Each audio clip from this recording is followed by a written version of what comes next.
ઉનાળાની ભયંકર બપોર હતી.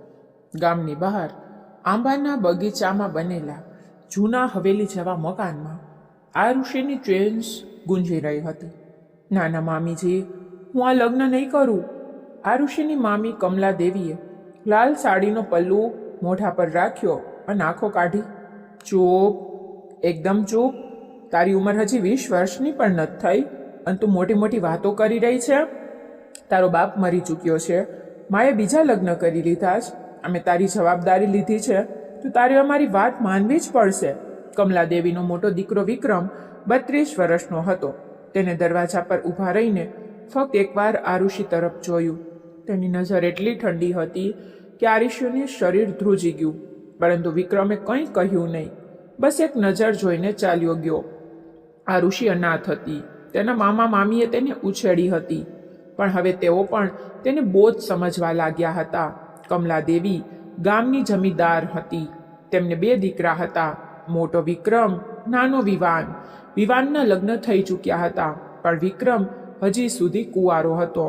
લોકો કહેતા હતા કે વિક્રમની પહેલી સગાઈ તૂટી ગઈ હતી, કારણ કે છોકરી ભાગી ગઈ.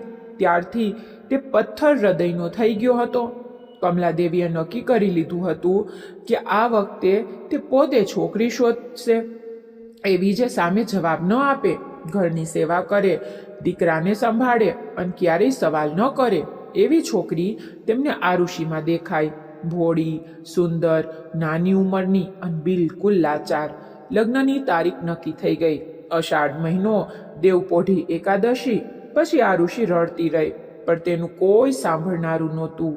લગ્નના દિવસે લાલ જોડામાં આરુષિને જોઈને આખું ગામ મોહિત થઈ ગયું. તેની મોટી મોટી આંખો, લાંબા ઘાટા વાળ, પાતળી કમર, જાણે કોઈ અપ્સરા હોય, અપ્સરા. વિક્રમે તેને એક વાર પણ સરખી રીતે ન જોઈ. મંત્રોચ્ચાર વચ્ચે ફેરા ફર્યા, સિંદૂર પૂર્યું, મંગળસૂત્ર પહેરાવ્યું, બધું એમ જ જેમ કોઈ ઔપચારિક કામ પૂરું કરી રહ્યો હોય. રાત્રે સુહાગરાતનો રૂમ સજાવવામાં આવ્યો હતો. ફૂલોની માળા, દૂધનો ગ્લાસ, ઘીનો પ્રગટાવેલો દીવો. આરુષિ ડરના માર્યા ધ્રુજી રહી હતી. તેને ક્યારેય કોઈ છોકરાનો હાથ પણ નહોતો અડક્યો. વિક્રમ રૂમમાં આવ્યો. કુર્તો પાયજામો પહેરેલો, ચહેરા પર કોઈ ભાવ નહીં. તે કંઈ પણ બોલ્યા વગર પલંગના કિનારે બેસી ગયો. આરુષિએ હિંમત કરીને દૂધનો ગ્લાસ લંબાવ્યો. વિક્રમે ગ્લાસ એક ઘૂંટરામાં ખાલી કર્યો અને ઊભો થઈ ગયો. સાંભળ, તેની અવાજમાં બળપ જેવી ઠંડક હતી. મેં આ લગ્ન મારી માના કહેવા પર કર્યા છે. મને તારાથી કોઈ અપેક્ષા નથી, ના તું મારાથી કોઈ અપેક્ષા રાખતી. સૂઈ જા, કહીને તે બાલ્કનીમાં ચાલ્યો ગયો અને સિગારેટ સળગાવી દીધી. આરુષિ દૂધનો ગ્લાસ હાથમાં લઈને પથ્થર બની ગઈ. તેની આંખોમાંથી આંસુ ટપકવા લાગ્યા. તેણે વિચાર્યું હતું કે કદાચ તેનો પતિ તેને પ્રેમ કરશે, સહારો આપશે, પણ અહીં તો પહેલા જ દિવસે બધું ખત્મ થઈ ગયું. બહાર વિક્રમ ધુમાડો કાઢતો રહ્યો. તેનું દિલ કહી રહ્યું હતું કે આ છોકરી ફક્ત 20 વર્ષની છે, હું તેનું શું કરીશ? પણ તેનો અહેમ કહી રહ્યો હતો કે હવે અમારી પત્ની છે, મારી જવાબદારી છે. બંનેની રાત ઊંઘ વગર પસાર થઈ ગઈ. બીજી સવારે કમલા દેવીએ જ્યારે પૂછ્યું, દીકરા, રાત કેવી રહી? તો આરુષિએ શરમાઈને માથું નમાવી લીધું અને કંઈ બોલી નહીં. કમલા દેવી સમજી ગયા. તેમણે હસીને કહ્યું, કોઈ વાત નહીં દીકરી, ધીમે ધીમે બધું ઠીક થઈ જશે. પણ આરુષિને ખબર હતી કે કંઈ પણ ઠીક નથી થવાનું. સવારનું પહેલું કિરણ હવેલીના મોટા આંગણામાં પડ્યું જ હતું કે કમલા દેવીનો મોટો અવાજ ગુંજ્યો, આરુષિ, ઉઠી કે નહીં હજી સુધી? સૂરજ માથે ચડી આવ્યો, અંતુ સૂતી છે. ચા બનાવ, નાસ્તો તૈયાર કર. આજથી ઘરની બધી જવાબદારી તારી છે. આરુષિ આખી રાત રડતી રહી હતી. આંખો સૂજી ગઈ હતી, પણ તેણે જલ્દીથી મોં હાથ ધોયા, લાલ સાડીનો પલ્લો માથે લીધો અને રસોડામાં પહોંચી ગઈ. પહેલી વાર આટલા મોટા ચૂલા પર ચા મૂકી, પૂરી શાક બનાવ્યા. હાથ ધ્રુજતા હતા, પણ કોઈએ જોયું નહીં. જ્યારે બધા ડાઇનિંગ ટેબલ પર બેઠા તો વિક્રમે એક વાર પણ તેની તરફ જોયું નહીં. કમલા દેવીએ પૂરી તોડી અને બોલ્યા, દીકરી, મીઠું થોડું ઓછું છે, કોઈ વાત નહીં, કાલથી ધ્યાન રાખજે. આરુષિએ જી મામીજી કહ્યું અને માથું નમાવી લીધું. તેના મનમાં બસ એક જ સવાલ હતો, મેં શું ગુનો કર્યો જે મને આ સજા મળી? સાંજે વિક્રમની નાની ભાભી નેહા એટલે કે વિવાનની પત્નીએ આરુષિને પોતાના રૂમમાં બોલાવી. સાંભળ નાની, મમ્મીજીએ કહ્યું છે કે આજથી તું વિક્રમભાઈને રીઝાવાનો પ્રયત્ન કર. તે પથ્થર છે, સહેલાઈથી ઓગળશે નહીં, પણ તારે તો મહેનત કરવી પડશે ને. આરુષિએ શરમાઈને કહ્યું, ભાભી હું શું કરું? તે તો મારી સાથે વાત પણ નથી કરતા. નેહા હસી, અરે પાગલ, આ તો સ્ત્રીનું કામ છે, મર્દને પોતાનો ગુલામ બનાવવાનું. આજે રાત્રે તું આ લાલ રંગની નાઇટી પહેરશે, હું શહેરથી લાવી છું, અને આ પરફ્યુમ પણ લગાવી લેજે. પછી જોજે વિક્રમભાઈ પોતે તારી પાસે આવશે. આરુષિએ નાઇટી જોઈ, એટલી પાતળી અને એટલી ટૂંકી કે તેનું દિલ ધક થઈ ગયું. ના ભાભી, હું આ ન પહેરી શકું, આટલા ટૂંકા કપડાં મેં ક્યારેય નથી પહેર્યા. નેહાએ આંખો કાઢી, જો તે આવું ન કર્યું ને તો વિક્રમભાઈ શહેરની કોઈ મોડર્ન છોકરી સાથે અફેર કરી લેશે, ત્યારે તું રડતી રહી જઈશ, સમજી? આરુષિ ડરી ગઈ. તેને હા પાડી દીધી. રાત્રે તેને નાઇટી પહેરી. ગભરામણથી તેનું દિલ ધ્રુજી રહ્યું હતું. અરીસામાં પોતાને જોઈ તો શર્મથી મોં લાલ થઈ ગયું. વિક્રમ રૂમમાં આવ્યો. તેને જોતા જ આરુષિએ ચાદર ઓઢી લીધી. વિક્રમ એક નજર તેના પર નાખી, પછી મોં ફેરવી લીધું. આ શું તમાશો છે? આ કપડાં તને શોભતા નથી આપતા, સૂઈ જા. કહીને તે ફરીથી બાલ્કનીમાં ચાલ્યો ગયો. આરુષિની આંખોમાંથી આંસુ ટપકવા લાગ્યા. તેણે નાઇટી ઉતારી અને જૂનું સલવાર કમીઝ પહેરીને સૂઈ ગઈ. 3-4 દિવસ આમ જ વીત્યા. આરુષિ આખો દિવસ ઘરનું બધું કામ કરતી, કચરો પોતું, વાસણ કપડાં, ગાય ભેંસને ચારો નાખવો. વિક્રમ તેની સાથે 2 શબ્દ પણ બોલતો નહોતો. એક દિવસ કમલાદેવીએ વિક્રમને બોલાવ્યો અને ઠપકો આપ્યો, દીકરા, તું તારી પત્નીને આમ એકલી છોડીને રાખીશ તો તે ભાગી જશે, ઓછામાં ઓછી વાત તો કર તેની સાથે. વિક્રમે ઠંડા લહેજામ કહ્યું, માં, મેં આ લગ્ન તમારી ખુશી માટે કર્યા હતા, મારી કોઈ ઈચ્છા નહોતી. તે હજી બાળકી છે, મને તેનાથી કોઈ મતલબ નથી. કમલાદેવીએ ગુસ્સે થઈને કહ્યું, બાળકી છે મોટી થઈ જશે, તું તેનું ધ્યાન રાખ, નહીતર હું કોઈ બીજો પ્રબંધ કરી દઈશ. તે જ રાત્રે વિક્રમે પહેલીવાર આરુષિ સાથે વાત કરી. સાંભળ, માએ કહ્યું છે કે તને કોલેજ મોકલું.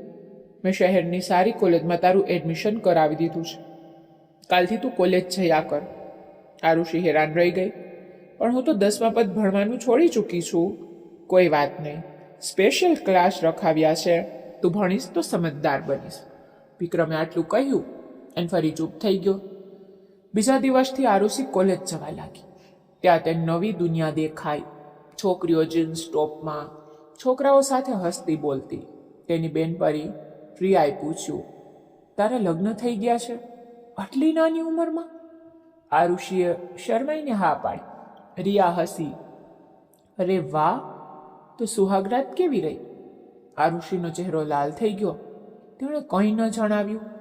ધીમે ધીમે કોલેજમાં તેને ખબર પડી કે પતિ પત્ની વચ્ચે શું થાય છે. છોકરીઓ ખુલીને વાતો કરતી, કિસિંગ, હગિંગ અને ઘણું બધું. હવે આરુષિનું દિલ ધડકવા લાગ્યું. તે વિચારતી કે કાશ મને પણ વિક્રમજી આવો પ્રેમ કરતા. એક દિવસ રિયાએ કહ્યું, તારો પતિ તો આટલો હેન્ડસમ છે અને તું કહે છે કે તારી સાથે વાત પણ નથી કરતો. ચાલ હું તને શીખડાવું કે પુરુષને કેવી રીતે પાગલ કરાય. આરુષિએ ના પાડી, પણ રિયા તેને જબરદસ્તી શહેરના બ્યુટી પાર્લરમાં લઈ ગઈ. ત્યાં તેના વાળ કપાવ્યા, વેક્સિંગ કરાવ્યું, નવો મેકઅપ શીખડાવ્યો. પછી એક શોર્ટ કુર્તી અને લેગીસ અપાવ્યા. ઘર પાછી ફરી તો કમલાદેવીએ જોયું અને મોં બગાડ્યું. આ શું પહેર્યું છે? ગામડામાં આવા કપડાં ન ચાલે. પણ આરુષિએ પહેલી વાર હિંમત બતાવી. મમ્મીજી, હું કોલેજ જાઉં છું, ત્યાં બધા આવા જ કપડાં પહેરે છે. વિક્રમે તેને ઉપરથી નીચે સુધી જોઈ. તેની આંખોમાં પહેલી વાર કંઈક ચમક્યું, પણ તે તરત જ મોં ફેરવીને ચાલ્યો ગયો. રાત્રે જ્યારે વિક્રમ રૂમમાં આવ્યો તો આરુષિએ હિંમત કરીને કહ્યું, વિક્રમજી, તમે મારાથી નારાજ કેમ રહો છો? વિક્રમ અટકી ગયો. હું નારાજ નથી, બસ તું બહુ નાની છે. મને લાગે છે હું તારી સાથે ખોટું કરી રહ્યો છું. આરુષિની આંખો ભરાઈ આવી. હું નાની છું, પણ તમારી પત્ની છું. શું તમે મને ક્યારેય પોતાની નહીં માનો? વિક્રમ ચૂપ રહ્યો, પણ બોલ્યો, સુઈ જા આરુષિ, હજી તું આ વાતો નહીં સમજે. તે રાત્રે પણ બંને અલગ અલગ સૂતા, પણ આરુષિએ નક્કી કરી લીધું કે હું તમને પોતાના બનાવીને જ રહીશ, ભલે ગમે તે થઈ જાય. શહેરની કોલેજમાં હવે આરુષિની નવી ઓળખ બની ચૂકી હતી. ગામની ભોળી છોકરી હવે દરેક દિવસે થોડી વધુ ચમકદાર થતી જતી હતી. ટૂંકા ટૂંકા કુર્તા, પાતળા દુપટ્ટા, લિપસ્ટિકની હળવી રેખા, આંખોમાં કાજળ. છોકરાઓ પાછળ પાછળ ફરવા લાગ્યા હતા. રિયાએ એક દિવસ કહ્યું, ચાલને આજે પાર્ટીમાં અમારા સિનિયર રોહનની બર્થડે પાર્ટી છે, ડાન્સ પણ થશે. આરુષિ ડરી ગઈ. ના રિયા, જો ઘરનાને ખબર પડી તો મારી નાખશે. અરે ડર નહીં, બસ રાત્રે 9 વાગ્યા સુધી આવી જઈશું, હું તને ડ્રોપ કરી દઈશ. આરુષિએ પહેલી વાર જૂઠું બોલ્યું. કમલાદેવીને કહ્યું કે આજે લાઇબ્રેરીમાં ગ્રુપ સ્ટડી છે, મોડું થઈ જશે. કમલાદેવીએ મોં બગાડ્યું, પણ ના ન પાડી. પાર્ટીમાં આરુષિએ પહેલી વાર મ્યુઝિકના તેજ ધબકારા સાંભળ્યા. લાઇટ્સ, ડાન્સ ફ્લોર, કોલ્ડ ડ્રિંકમાં કંઈક ભળેલું હોય તેવું. રોહન નામનો સિનિયર તેની પાસે આવ્યો. હાય, તો આરુષિ છે ને? તારી આંખો તો કમાલની છે, એક ડાન્સ કરીશ? આરુષિએ ના પાડી, પણ બધાએ તાળીઓ પાડી તો તે ડાન્સ ફ્લોર પર આવી ગઈ. પહેલીવાર કોઈ પુરુષની આટલી નજીક, તેનો હાથ તેની કમર પર. આરુષિને અજીબ નશો ચડવા લાગ્યો. ઘરે પાછી ફરી ત્યાં રાતના 11 વાગી ચૂક્યા હતા. વિક્રમ ડ્રોઈંગ રૂમમાં એકલો બેઠો હતો. તેની આંખો લાલ હતી. ક્યાં હતી તું? આરુષિ ડરી ગઈ. તે લાઇબ્રેરીમાં. જૂઠું ન બોલ. ડ્રાઈવરે જણાવ્યું કે તું હોટેલની બહાર ઉતરી હતી. વિક્રમે તેનું કાંડું પકડ્યું અને જોરથી ખેંચી. કોની સાથે હતી તું? આરુષિની આંખોમાં આંસુ આવી ગયા. બસ મિત્રો સાથે બર્થડે પાર્ટી કરી રહી હતી. વિક્રમે તેને છોડી દીધી. તેની અવાજમાં પહેલીવાર દર્દ હતું. જા, સૂઈ જા, મેં તને ભણવા મોકલી હતી, આ બધું શીખવા નહીં. તે રાત્રે વિક્રમ રૂમમાં ન આવ્યું અને આરુષિ રડતા રડતા સૂઈ ગઈ. બીજા દિવસથી વિક્રમે તેનાથી વધુ અંતર વધારી દીધું.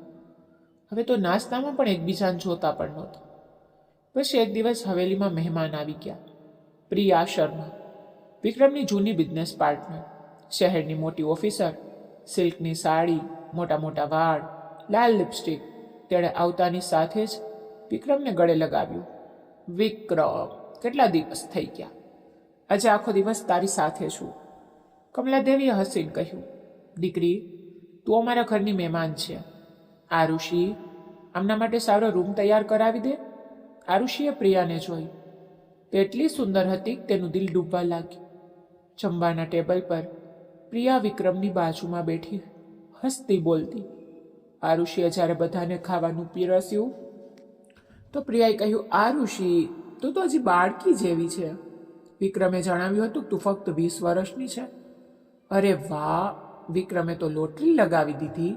બધા હસી પડ્યા. આરુષિનો ચહેરો લાલ થઈ ગયો. રાત્રે પ્રિયા અને વિક્રમ મોડે સુધી બિઝનેસની વાતો કરતા રહ્યા અને આરુષિ પોતાના રૂમમાં બેચેન થઈને આટા મારી રહી હતી. રાતના 12 વાગી ગયા. વિક્રમ હજી સુધી ન આવ્યો તો તે ધીમેથી નીચે ગઈ. સ્ટડી રૂમનો દરવાજો સહેજ ખુલ્લો હતો. અંદર પ્રિયા વિક્રમની ખૂબ નજીક બેઠી હતી. તેનો હાથ વિક્રમની સાથર પર હતો. વિક્રમ, તારી પત્ની તો હજી બાળકી છે, તારી જરૂરિયાત કોણ પૂરી કરશે? વિક્રમે કંઈ કહ્યું નહીં, બસ સિગરેટનો ધુમારો કાઢ્યો. પ્રિયા વધુ નજીક સરકી. તેની સાડીનો પલ્લું સરકી ગયું. આરુષિનું દિલ જોરથી ધડક્યું. તે ચૂપકેથી પાછી ઉપર આવી ગઈ અને પલંગ પર પડીને રડવા લાગી. સવારે જ્યારે વિક્રમ રૂમમાં આવ્યો તો આરુષિએ પૂછ્યું, એ પ્રિયા દીદી રાત્રે તમારા રૂમમાં શું કરી રહ્યા હતા? વિક્રમ ચોંકી ગયો, પણ ઠંડા લહેજામાં બોલ્યો, બિઝનેસની વાતો હતી. તું નાની છે ને, આ બધું નહીં સમજે. આરુષિનો ગુસ્સો ફાટી નીકળ્યો. હું નાની છું એટલે તમે બહાર કોઈ બીજા સાથે મજા કરો? હું તમારી પત્ની છું વિક્રમજી. વિક્રમે તેને ઘૂરીને જોયું. પત્ની છો તો પત્નીની જેમ રે, મને સવાલ ન કર, કહીને તે ચાલ્યો ગયો. તે દિવસથી આરુષિએ ફેસલો કરી લીધો કે જો વિક્રમ તેને નથી ઈચ્છતા તો તે પણ તેમને પરેશાન કરશે. તે વધુ બોલ્ડ કપડાં પહેરવા લાગી. કોલેજમાં છોકરાઓ સાથે હસી હસીને વાત કરવા લાગી અને રોહન તો તેની પાછળ પડવા લાગ્યો. રોજ ફૂલ, મેસેજ, કોલ. એક સાંજે રોહને કહ્યું, આરુષી, હું તને સાચો પ્રેમ કરું છું. તારા પતિ તો તને ચાહતા જ નથી, એટલા માટે મારી સાથે ચાલી જા. આરુષી કંઈ બોલી નહીં, બસ મુસ્કુરાઈ. તે જ રાત્રે પ્રિયા ફરી આવી અને આ વખતે તે 3 દિવસ રોકાવાની હતી. આરુષીને લાગ્યું કે હવે તેની જિંદગીમાં આગ લાગવાની છે. પ્રિયાના આવ્યાના બીજા દિવસે સવારમાં હવેલીમાં દોડધામ મચી ગઈ. કમલાદેવી આરુષીને બોલાવી અને કડક લહેજામાં કહ્યું, જો દીકરી, પ્રિયા શહેરની મોટી ઓફિસર છે. વિક્રમનો બહુ મોટો પ્રોજેક્ટ આમની સાથે છે. તું એમનું પૂરું ધ્યાન રાખજે. એમના માટે અલગથી નાસ્તો, ચા, જે પણ કે તરત જ કરજે, સમજી? આરુષીએ માથું નમાવીને જી કહ્યું, પણ અંદરથી આગ ભભૂકી રહી હતી. નાસ્તાના ટેબલ પર પ્રિયાએ આરુષીને ઉપરથી નીચે સુધી ઘૂરી અને હસીને બોલી, આરુષી, તું તો બિલકુલ ઢીંગલી જેવી લાગે છે. વિક્રમે જણાવ્યું હતું કે તું ગામડાની છે, પણ તારી સ્કિન તો માખણ જેવી છે. કોઈ ખાસ નુસ્ખો? આરુષીએ જવાબ આપ્યો, જી બસ દહીં હળદર લગાવું છું. પ્રિયા હસી, અરે વાહ વિક્રમ, તું તો લકી છે યાર. આટલી હોટ પત્ની અને તું ઓફિસમાં ભરાઈ રહે છે. વિક્રમે કંઈ કહ્યું નહીં, બસ ચાનો ઘૂંટડો લીધો ને ઊભો થઈ ગયો. બપોરે પ્રિયાએ વિક્રમને કહ્યું, ચાલ ને તારા ખેતર બતાવ. બહુ દિવસ થઈ ગયા ગામડાની હવા નથી ખાધી. તો બંને ઘોડા પર સવાર થઈને ખેતર તરફ નીકળી ગયા. આરુષી ધાબા પરથી જોતી રહી. તેનું દિલ બળી રહ્યું હતું. સાંજે જ્યારે બંને પાછા ફર્યા તો પ્રિયાની સાડી કાદવથી ખરડાયેલી હતી અને વિક્રમની શર્ટ પર લાલ લિપસ્ટિકનો ડાઘ. આરુષીએ જોઈ લીધું. તેની આંખો લાલ થઈ ગઈ. રાત્રિનું ભોજન પૂરું થતાં જ પ્રિયા બોલી, વિક્રમ, આજે બહુ થાકી ગઈ છું. મારી પેટ દુખે છે. થોડી માલિશ કરી આપને. કમલાદેવીએ તરત જ કહ્યું, આરુષી જા, પ્રિયા દીદીની માલિશ કરી દે. આરુષીના હાથ ધ્રુજવા લાગ્યા, પણ તે ચૂપચાપ પ્રિયાના રૂમમાં ગઈ.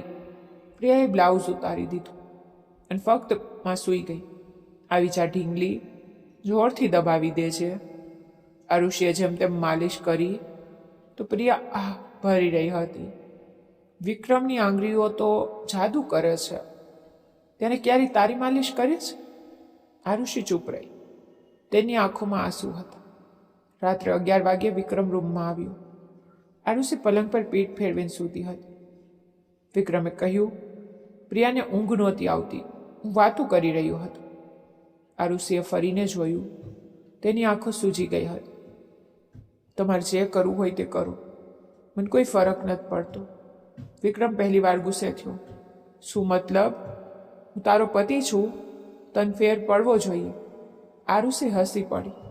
પતિ? જે સુહાગરાતની રાત્રે મને એકલી છોડીને ચાલ્યો ગયો, જે દિવસ રાત બીજી સ્ત્રી સાથે રહે છે. તમે તો બસ નામના પતિ છો. વિક્રમે તેનું કાંડું પકડી લીધું. આવી વાતો કરવાનું બંધ કર. પ્રિયા માત્ર બિઝનેસ પાર્ટનર છે. આરુષીએ હાથ છોડાવ્યો. અચ્છા, તો આજે ખેતરમાં શું બિઝનેસ થઈ રહ્યો હતો?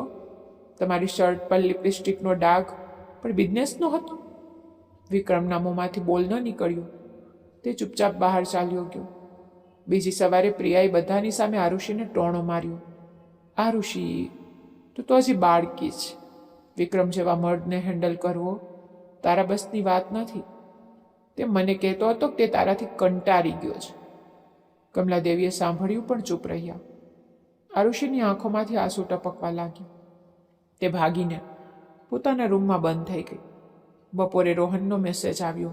આરુષી, હું તારા ઘરની બહાર છું, બસ 5 મિનિટ મળી લે, બહુ જરૂરી છે. આરુષીએ વિચાર્યું કે હવે બહુ થયું. તે ચૂપકેથી બહાર નીકળી. રોહન મોટરસાયકલ પર ઊભો હતો. ચાલને થોડી ડ્રાઈવ પર જઈએ, તું બહુ પરેશાન દેખાય છે. આરુષી વિચાર્યા વગર તેની પાછળ બેસી ગઈ. બંને ગામની બહાર નદી કિનારે પહોંચ્યા. રોહને તેનો હાથ પકડ્યો. આરુષી, હું તને સાચો પ્રેમ કરું છું. તારા પતિ તને નથી સમજતા. મારી સાથે ખુશ રહીશ. આરુષીની આંખો ભરાયા. તે કંઈ બોલી નહીં. રોહને તેને ગળે લગાવી લીધી. પહેલીવાર કોઈ પર પુરુષની બાહોમાં તે હતી. તેનું દિલ જોર જોરથી ધડકી રહ્યું હતું.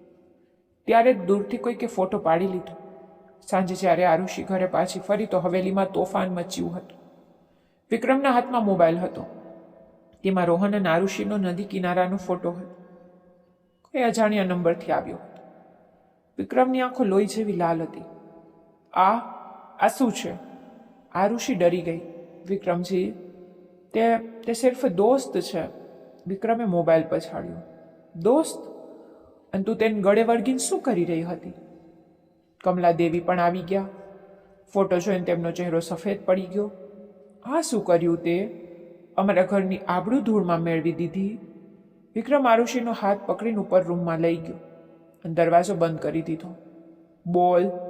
બોલ, તેની સાથે શું સંબંધ છે? આરુષિ રડતા રડતા બોલી. તમે પ્રિયા સાથે જે કરો છો, હું પણ એ જ કરી રહી છું.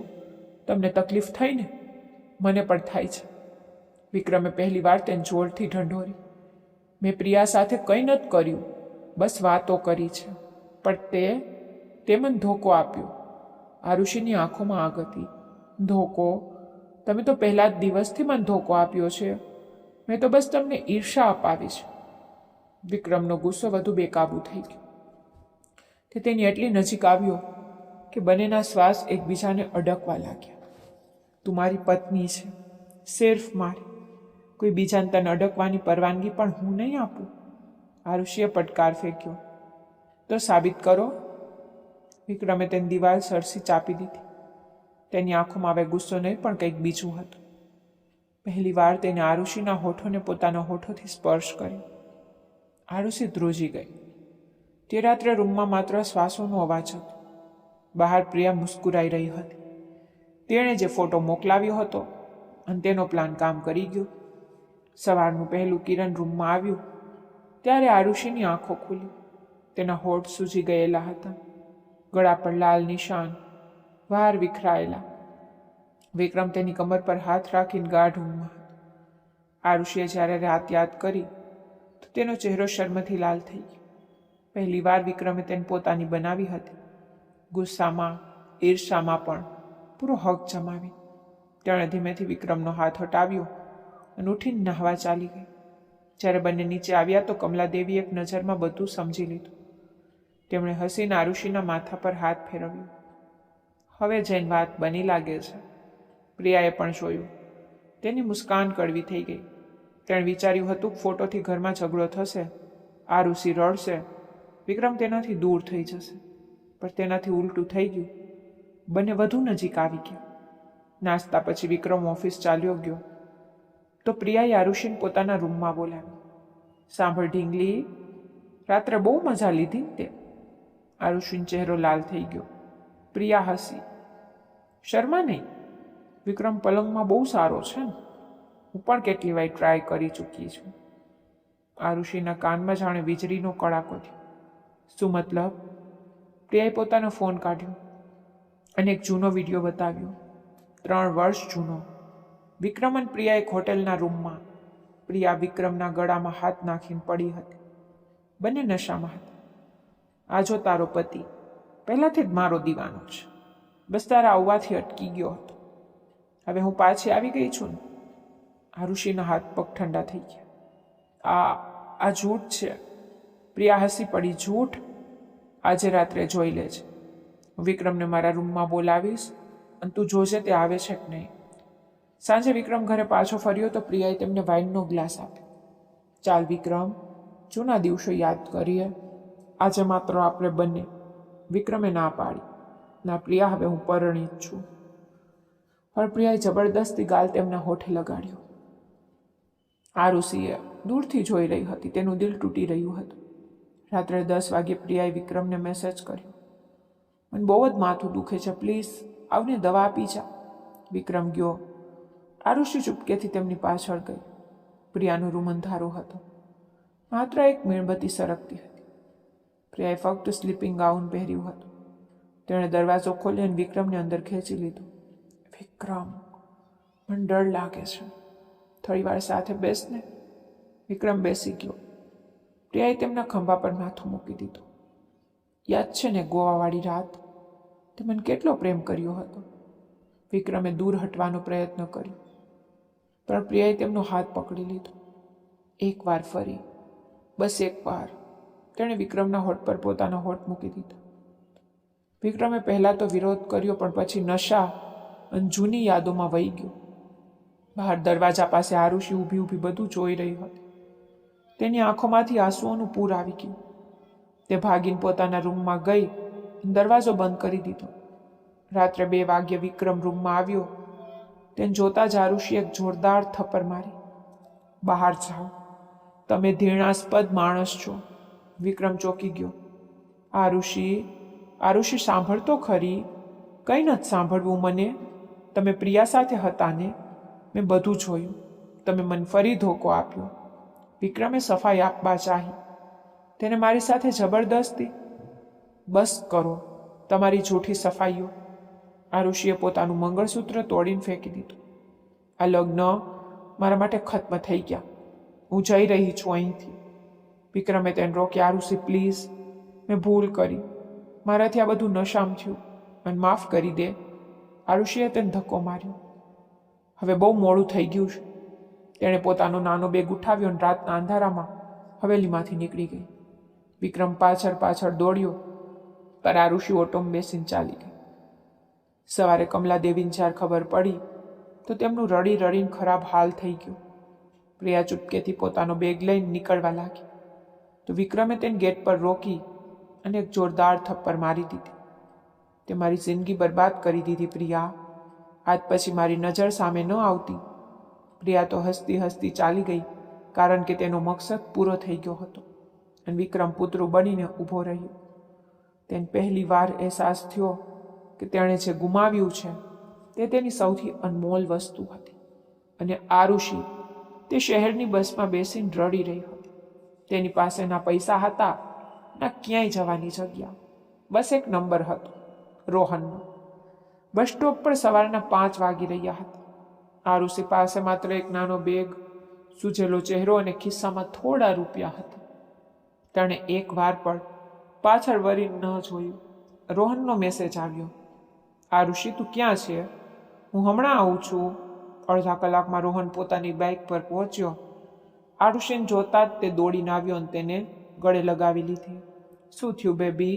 રડે છે કેમ? ચાલ મારી સાથે, હું છું ને. આરુષિએ કંઈ કહ્યું નહીં, બસ તેની બાઇક પર બેસી ગઈ. રોહન તેને પોતાના ભાડાના ફ્લેટ પર લઈ ગયો. શહેરની વચ્ચે 2 રૂમનું નાનું ઘર. તું પહેલાં આરામ કર, પછી બધું જણાવશે. રોહને તેને બેડ પર બેસાડી અને પાણીનો ગ્લાસ આપ્યો. આરુષિએ રડતા રડતા બધી વાત જણાવી દીધી. રોહને ગુસ્સાથી મોં બગાડ્યું. વિક્રમ જેવો ઘમંડી માણસ તને ડિઝર્વ જ નથી કરતો. હવે તું મારી સાથે છે, હું તને ક્યારેય નહીં રડાવું. તેણે આરુષિને કપાળ ચૂમ્યું. આરુષિએ કંઈ કહ્યું નહીં, બસ આંખો બંધ કરી લીધી. બીજી તરફ હવેલીમાં કોહરામ મચ્યો હતો. કમલાદેવી બીમાર પડી ગયા. વિક્રમ રાત દિવસ આરુષિને બહાર શોધતો ફરતો. પોલીસમાં રિપોર્ટ લખાવ્યો, ગામે ગામે તપાસ કરી, પણ આરુષિનો કોઈ પતો નહીં. 10 દિવસ વીતી ગયા. રોહને આરુષિને પોતાના ફ્લેટમાં રાખી હતી. નવો ફોન અપાવ્યો, નવા કપડાં, મેકઅપ. ધીમે ધીમે આરુષિ હસવા લાગી, બહાર ફરવા લાગી, ફોટા પાડવા લાગી. રોહને સોશિયલ મીડિયા પર ખૂબ ફોટા મૂક્યા. બંને કેન્ડલ લાઇટ ડિનર કરતા, બીચ ફળ પડતા, એકબીજાને ગળે લગાવતા. પરંતુ ત્યારે જ કોઈકે આ ફોટો વિક્રમ સુધી પહોંચાડી દીધો. વિક્રમે ફોટો જોયો તો તેનું લોહી ઉકળી ઉઠ્યું. તેને તરત જ ગાડી કાઢી અને શહેર તરફ દોડ્યો. બીજી તરફ રોહને આરુષિને કહ્યું કે મારે તારી સાથે લગ્ન કરવા છે, આજે જ કોર્ટમાં જઈએ. આરુષિએ હસીને હા પાડી દીધી. પાછી કોર્ટની બહાર ફોટા પડાવવામાં આવ્યા. તે જ સાંજે રોહને સ્ટોરી મૂકી, Mrs and mister Rohan Sharma લખીને. વિક્રમે જ્યારે આ સ્ટોરી દેખાઈ તો તેની આંખો લાલ થઈ ગઈ. તેણે રોહનનું સરનામું મેળવ્યું અને રાત્રે 10 વાગ્યે તેના ફ્લેટ પર પહોંચી ગયો. દરવાજો આરુષિએ ખોલ્યો. વિક્રમને સામે જોતા જ તેના પગ ધ્રુજી ગયા. તમે અહીં? વિક્રમે તેને કાંડાથી પકડીને અંદર ખેંચી લીધી. રોહન, સોફા પર બેઠો હતો. વિક્રમને જોતા જ ઊભો થઈ ગયો. આ કોણ છે આરુષિ? વિક્રમે એક ઝટકામાં રોહનનો કોલર પકડ્યો. આ મારી પત્ની છે. હાથ હટાવવાના પરથી. રોહને પણ ગુસ્સો બતાવ્યો. હવે આ મારી પત્ની છે. અમે કોર્ટ મેરેજ કરી ચૂક્યા છીએ. વિક્રમે કાગળ માંગ્યો. આરુષિએ ડરતા ડરતા કોર્ટ મેરેજનો સર્ટિફિકેટ બતાવ્યું. વિક્રમે તેને જોયો અને તેના હાથમાંથી છીનવીને ફાડી નાખ્યો. આ કાગળનો ટુકડો કંઈ નથી હોતો. હિન્દુ રીતિ રિવાજથી જે બંધન થાય છે તે કોઈ કોર્ટ નથી તોડી શકતી. આરુષિ રડવા લાગી. તમે મને ધોકો આપ્યો હતો. હવે મને આઝાદી છે. વિક્રમે તેને દિવાલ સરસી ચાપી દીધી. તેની આંખોમાં આગ હતી. આઝાદી? તું મારી માંગમાં મારું સિંદૂર ભરી ચૂકી છે. મારા ગળામાં મંગળસૂત્ર મારા નામનું નાખી ચૂકી છે. તું મારી છે, સિર્ફ મારી. રોહને વચ્ચે આવવાનો પ્રયત્ન કર્યો તો વિક્રમે એક મૂકો મારી દીધો. તો રોહન જમીન પર પડ્યો. આરુષિ ચીસ પાડી ઉઠી. બસ કરો વિક્રમજી. વિક્રમે તેને તેડી લીધી અને ગાડીમાં નાખી દીધી. રોહન ચીસ પાડતો રહ્યો, પોલીસને ધમકી આપતો રહ્યો, પણ વિક્રમે સાંભળ્યું જ નહીં. હવેલી પહોંચતા પહોંચતા રાતના 2 વાગી ચૂક્યા હતા. વિક્રમે આરુષિને રૂમમાં લઈ જઈને દરવાજો બંધ કર્યો. હવે ક્યારેય ભાગવાનો પ્રયત્ન ન કરતી. આરુષિ રડી રહી હતી. તમે મને મારી નાખશો કે શું? વિક્રમે તેના આંસુ લૂછ્યા. તેના અવાજમાં પહેલી વાર પ્રેમ હતો.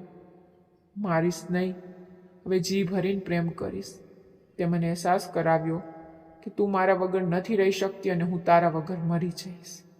તેને આરુષિની બાહોમાં ભરી લીધી. બહાર વરસાદ શરૂ થઈ ગયો હતો. રૂમમાં માત્ર 2 શરીર અને એકબીજા માટે ધડકતા દિલ હતા. બીજા દિવસે કમલાદેવી આરુષિને ગળે લગાવી. દીકરી, હવે ક્યારેય મોં ન બગાડતી. આ ઘર તારું છે. અને વિક્રમ, તેને પ્રિયાનો બધો બિઝનેસ ખત્મ કરી દીધો. ફોન બ્લોક કરી દીધો. હવે તેની દુનિયામાં માત્ર આરુષિ હતી. પણ આરુષિના દિલમાં હજી પણ એક સવાલ હતો. શું આ પ્રેમ છે કે પછી હક જતાવવાની જીદ? વરસાદ તો રોકાઈ ચૂક્યો હતો, પણ હવેલીની અંદર હજી પણ તોફાન ચાલી રહ્યું હતું. આરુષિએ વિક્રમને ધક્કો મારીને અલગ કર્યો અને ધ્રુત અવાજે બોલી, તમે મને જબરદસ્તી ઉઠાવી લાવી. આ પ્રેમ નથી, તમારો ઘમંડ છે. હું પાછી જઈ રહી છું. વિક્રમે દરવાજો બંધ કરી દીધો અને ચાવી પોતાની ખિસ્સામાં નાખી દીધી. હવે તું ક્યાંય નહીં જાય. તું મારી પત્ની છે, મારા ઘરની વહુ. બહારની દુનિયા તારા માટે સુરક્ષિત નથી. આરુષિ આંખોમાં આગ ભરી. સુરક્ષિત? જે ઘરમાં મારા પતિએ મને પહેલા જ દિવસે ઠુકરાવી દીધી, જ્યાં મહેમાન બનીને આવેલી સ્ત્રીએ મારું અપમાન કર્યું, તે ઘર સુરક્ષિત છે? તે ધ્રુસકે રડી પડી. વિક્રમે તેને ગળે લગાડવાનો પ્રયત્ન કર્યો, પણ આરુષિ પાછળ હટી ગઈ. મને અડકવાની પણ હિંમત ન કરતા. હવે હું માત્ર નામની પત્ની છું. તે ગુસ્સામાં બાથરૂમમાં ઘૂસી ગઈ અને દરવાજો અંદરથી બંધ કરી દીધો. વિક્રમ બહાર ઊભો રહ્યો અને માથું પકડીને બેસી ગયો. સવારે કમલાદેવીએ બંનેને બોલાવ્યા. તેમણે આરુષિ સામે હાથ જોડી દીધા. દીકરી, મેં જ આ સંબંધ નક્કી કર્યો હતો. મારી ભૂલ છે કે મેં તારી ઉંમર ન જોઈ, પણ હવે તો તું આ ઘરની લક્ષ્મી છે. મને માફ કરી દે. આરુષિએ સાસુના પગે લાગ્યા, પણ હસી નહીં. મમ્મીજી, માફ કરી શકું છું, પણ ભૂલી નથી શકતી. પણ તેણે વિક્રમ તરફ જોયું. અને તમે ક્યારેય મને સાચો પ્રેમ કરી પણ શકશો નહીં.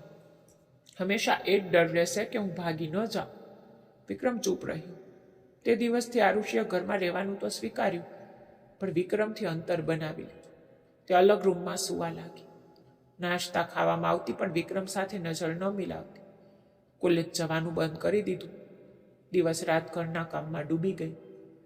વિક્રમને આજ સજા સૌથી ભારે લાગી રહી હતી. તે રોજ ફૂલ લાવતો, સોરી કહેતો, પણ આરુષિ પથ્થર બનેલી રહેતી. એક સાંજે વિક્રમ ઓફિસેથી વહેલો આવ્યો. તેણે જોયું કે આરુષિ ધાબા પર એકલી બેસીને રડી રહી હતી. તે ચૂપકેથી પાછળ ગયો અને તેના ખંભા પર હાથ રાખ્યો. આરુષિએ ચોકીને ફરી. કેમ તડપાવી રહી છે મને? વિક્રમના અવાજમાં દર્દ હતું. મેં ભૂલ કરી, પણ હવે તો હું બદલાઈ ગયો છું. મને એક તો મોકો આપ. આરુષિએ ઠંડા અવાજે કહ્યું. મોકો? જ્યારે મને સૌથી વધુ જરૂર હતી ત્યારે તમે મને એકલી છોડી દીધી. હવે મારી જરૂર નથી રહી તો મોકો માંગી રહ્યા છો. વિક્રમે તેની સામે ઘૂંટણ ટેકી દીધું. મેં ક્યારેય કોઈની સામે ઝૂકીને માફી નથી માંગી, પણ આજે માંગુ છું અને માફ કરી દે. હું તારા વગર મરી જઈશ. આરુષિની આંખો ભરાયા. તે થોડી વાર ચૂપ રહી, પછી બોલી, જો મને સાચે જ પોતાની બનાવી હોય તો પહેલાં મને આઝાદી આપો. મને મારી મરજીથી જીવવા દો, પછી જોઈશ કે તમે મારા લાયક છો કે નહીં. વિક્રમે માથું નમાવી લીધું. જેવી તારી મરજી. બીજા દિવસથી આરુષિ ફરી કોલેજ જવા લાગી, પણ હવે તે પહેલાં જેવી નહોતી. તે વધુ બોલ્ડ અને આત્મવિશ્વાસુ થઈ ગઈ હતી. શોર્ટ ડ્રેસીસ, હાઈ હીલ્સ, લાલ લિપસ્ટિક. છોકરાઓ ફરી લાઈન મારવા લાગી. રોહને પણ ફરી મેસેજ કર્યો, પણ આરુષિએ તેને બ્લોક કરી દીધો. હવે વિક્રમ જ દરરોજ તેને કોલેજ છોડતો અને લાવતો. ગેટ પર ઊભા રહીને તેની એક ઝલક મેળવવા તરસતો. સાંજે ઘરે પાછા ફરતા જ આરુષિ અલગ રૂમમાં ચાલી જતી. વિક્રમ દરવાજા પર ઊભો રહેતો, પણ અંદર ન જતો. 1 મહિનો આમ જ વીત્યો. વિક્રમ દિન પ્રતિદિન ઓગળતો ગયો. હવે તેનો ઘમંડ તૂટી ચૂક્યો હતો. હવે તે આરુષિ વગર ખાતો નહોતો. ઊંઘ નહોતી આવતી. એક રાત્રે વરસાદ ફરી શરૂ થયો. વીજળી કડકી. આરુષિ ડરના માર્યા ચીસ પાડી ઉઠી. તે દોડીને વિક્રમના રૂમમાં ગઈ. ત્યારે વિક્રમ પલંગ પર બેસીને સિગરેટ પી રહ્યો હતો. આરુષિ જઈને તેની છાતીએ વળગી પડી. મને ડર લાગે છે. વિક્રમે સિગરેટ ફેંકી અને તેને જોરથી બાહોમાં ભરી લીધી. હવે ક્યારેય એકલી નહીં છોડું, વાયદો છે. આરુષિએ તેની આંખોમાં જોયું. પહેલી વાર તેણે પોતે વિક્રમના હોઠ પર પોતાના હોઠ મૂકી દીધા. તે રાત્રે બંને બધી દૂરીઓ મિટાવી દીધી. વરસાદ બહાર વરસતો રહ્યો અને રૂમમાં બેજીવેક થઈ ગયા. સવારે જ્યારે સૂરજ નીકળ્યો તો આરુષિ વિક્રમની બાહોમાં હતી. વિક્રમે તેને કપાળ પર કિસ કરી. હવે ક્યારેય શંકા ન કરતી, તું મારો જીવ છે. આરુષિએ હસીને કહ્યું, હવે હું પણ તમને ક્યારેય નહીં છોડું, પણ યાદ રાખજો, જો ફરી ભૂલ કરીને તો આ વખતે સાચે જ ચાલી જઈશ. વિક્રમે હસતા હસતા તેને ફરી બાહોમાં ખેંચી લીધી. હવે તો મારા શ્વાસ પણ તારા નામે છે. બહાર કમલાદેવીએ દરવાજા પર કાન લગાવ્યું અને મુસ્કુરાઈ ગયા. તેમણે મંદિરમાં ઘંટ વગાડ્યો અને ભગવાનનો આભાર માન્યો. હવેલીમાં ફરીથી ખુશીઓ પાછી આવી ગઈ. આ વખતે સાચી વાળી. કાર્તિક મહિનાની પૂનમ હતી. હવેલીની દીવાઓથી સજાવવામાં આવી. તુલસી, વિવાહનો દિવસ. કમલાદેવીએ સવારમાં આરુષિને બોલાવી.